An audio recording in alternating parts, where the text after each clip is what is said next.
আসসালামু আলাইকুম। বৃষ্টি পরবর্তী সময়ে এই যে প্রখর রোদ আর এই রোদের মধ্যেই কিন্তু এখন বিকেল 4টা বাজে। 4টার সময় কিন্তু এরকম রোদ, আর এই রোদ জুড়ে একটু ওয়েট করছি।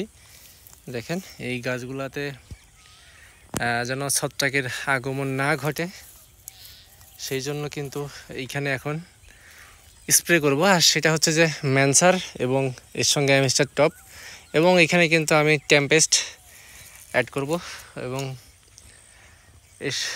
এর সঙ্গে কিন্তু পাইমেট্রিজিন গ্রুপের বা যেটা কারেন্ট পোকা নামে থাকে সেটা কিন্তু আমি ব্যবহার করব।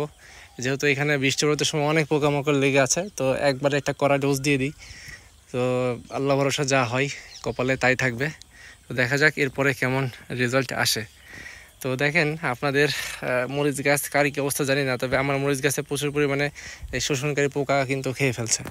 এর জন্য কিন্তু আজকে আমি চিন্তা ভাবনা করছি যে এই ডোজগুলো একবারে দিয়ে দেবো, এতে গাছের যা হয় হবে। তো দেখতে পাচ্ছেন আমার গাছগুলো কিন্তু সুন্দর মতো বেড়ে উঠছে। আমি নিচের যে ডালগুলা, যে সাবব্রাঞ্চগুলো থাকে, ওগুলা কিন্তু এখন পর্যন্ত সেটে দিই নাই। আর আমার ইচ্ছা আছে যে নিচের ব্রাঞ্চগুলো আমি সেটে দিব না, আমি একটাবার দেখবো যে অ্যাকচুয়ালি এই নিচের ব্রাঞ্চগুলো সেটে দিলে আসলে কী লাভ হয়, আর সেটে না দিলে কী লাভ বা কী লস হয়। তো দেখেন এখন কিন্তু প্রচণ্ড রোদ হবে এই কদিন, তো এখন যদি আমি ব্রাঞ্চগুলো কেটে দিই গাছের গোড়ে কিন্তু ছায়া হবে না, আর ছায়া না হলে কিন্তু এইখানে রোদ হয়ে কিন্তু বিভিন্ন সমস্যার সৃষ্টি হবে। তো এই জন্য মূলত আমি এখনও কাটছি না, আর আমার ছোটো যে গাছগুলো আছে ওগুলোতেও আমি কাটবো না।